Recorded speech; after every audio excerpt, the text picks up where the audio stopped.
Bonjour et bienvenue sur l'ABC de mon patrimoine, le podcast de la planification patrimoniale et successorale.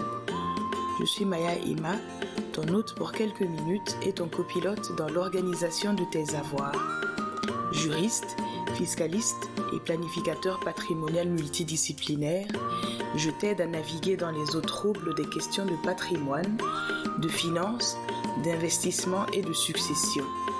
Tu souhaites nourrir ta réflexion globale, modeler ta vision financière et patrimoniale et te projeter dans l'avenir de façon plus cohérente et sereine, alors tu es au bon endroit. Car tout commence par une idée, mais rien ne s'accomplit sans plan. Alors planifions ensemble.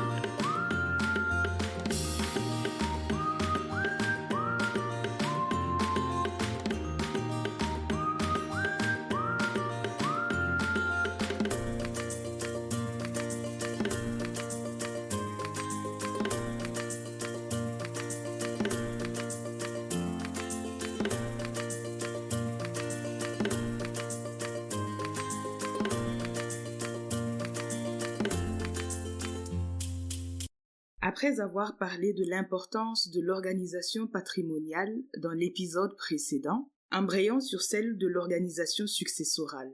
Le sujet peut paraître assez lugubre, je sais bien, mais en réalité, il ne s'agit pas de parler de la mort. Il s'agit plutôt de parler de la vie, d'argent, d'amour, de loi, de risque et de la nature humaine.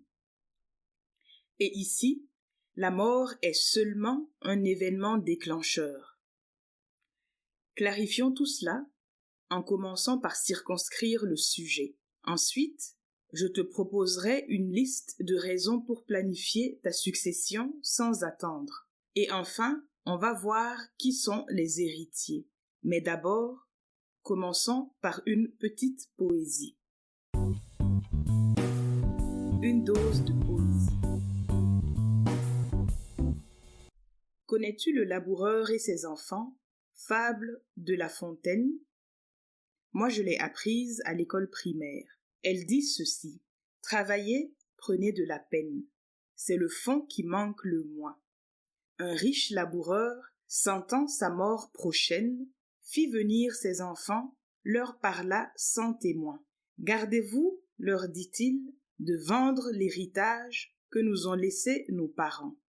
Un trésor est caché dedans. Je ne sais pas l'endroit, mais un peu de courage vous le fera trouver, vous en viendrez à bout. Remuez votre champ dès qu'on aura fait l'out. Creusez, fouillez, bêchez. Ne laissez nulle place où la main ne passe et repasse. Le père mort, les fils vous retournent le champ. De ça, de là, partout. Si bien qu'au bout de l'an, il en rapporta davantage. D'argent, point de cachet.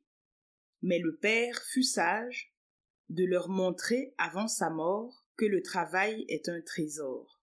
Jean de La Fontaine, 1621-1695, fable, livre 5, 9. Que t'inspire cette fable?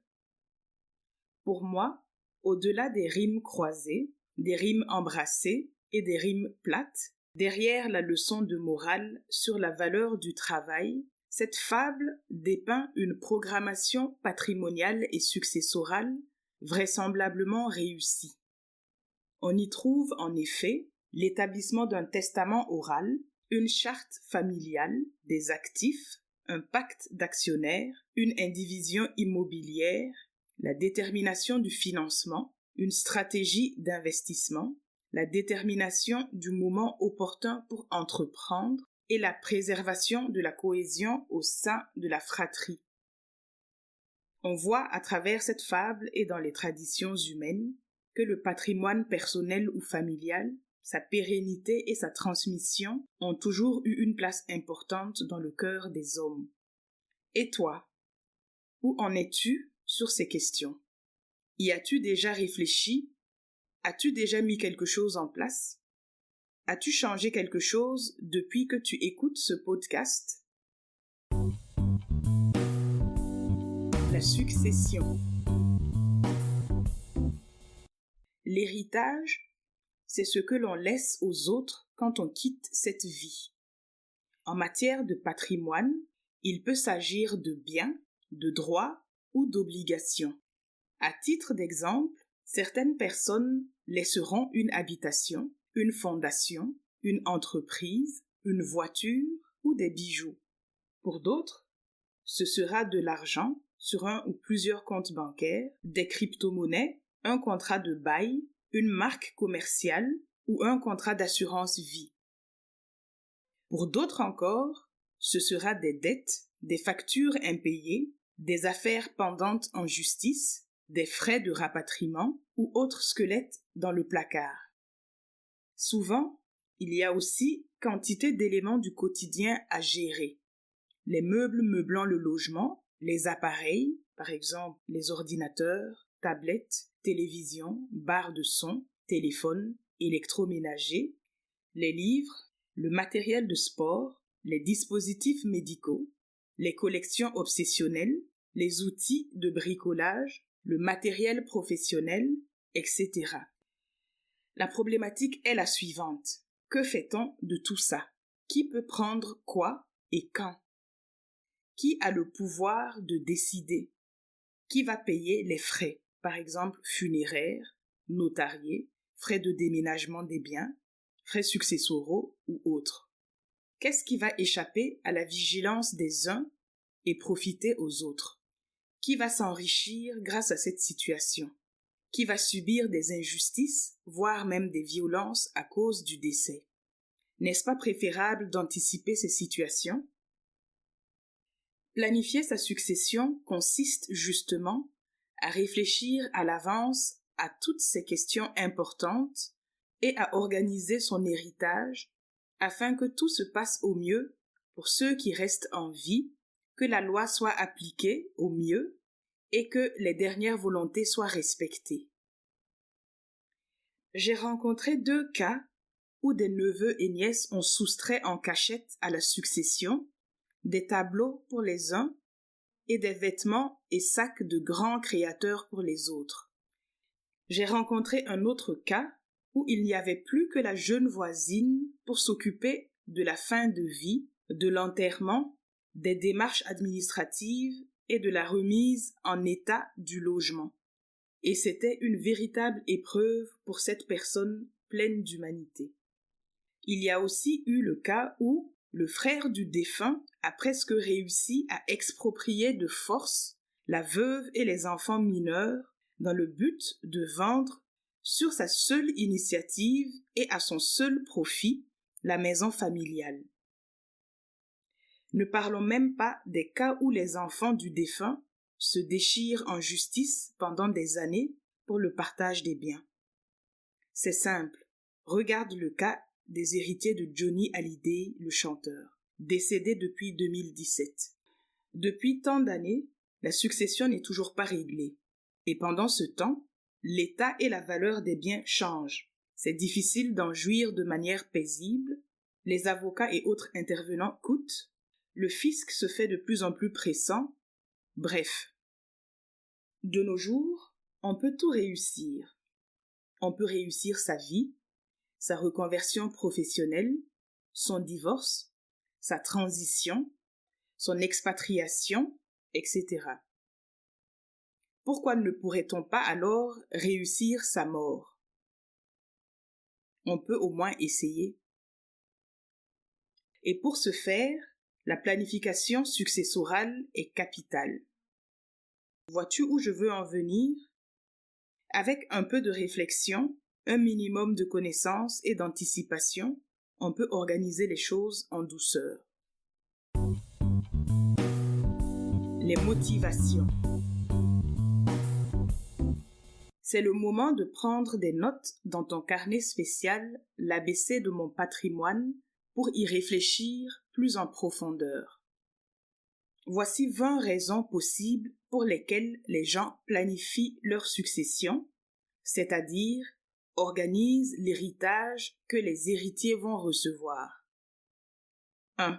Établir des règles claires pour le partage des biens quand ils ne seront plus là, en précisant qui reçoit quoi, quand et comment. 2. Décider à qui vont ses biens quand on n'a pas d'héritier. 3.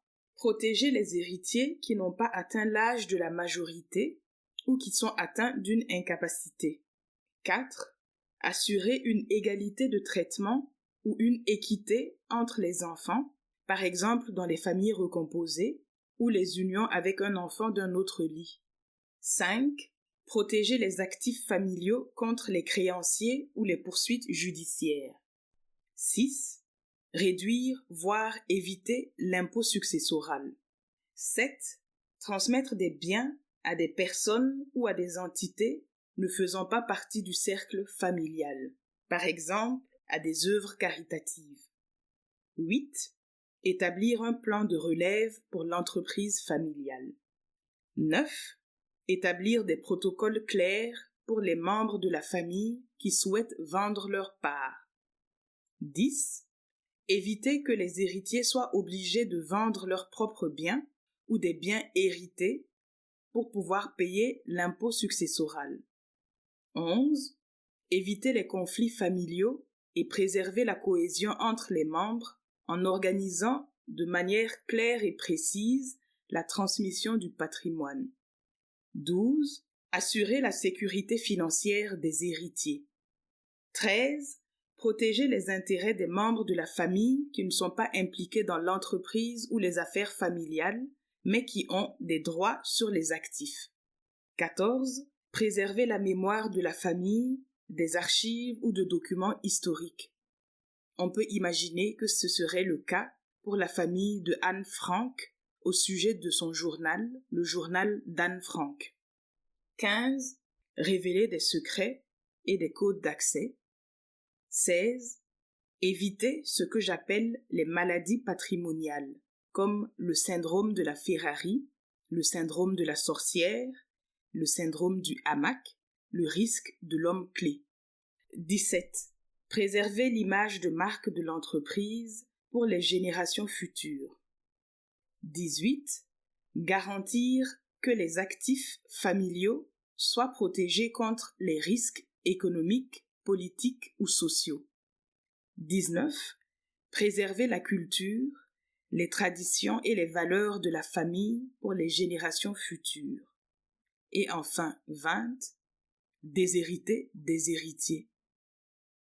C'est clair, il y a 1000 raisons possibles de planifier sa succession. À toi de définir les tiennes. Note-les dans ton petit carnet. Les héritiers. Ceci dit, n'hérite pas qui veut. En règle générale, c'est la loi qui décide qui peut hériter ou pas, à quelles conditions et dans quelle proportion. Il peut s'agir de la loi du pays où résidait le défunt, de celle du pays où se situent des biens hérités.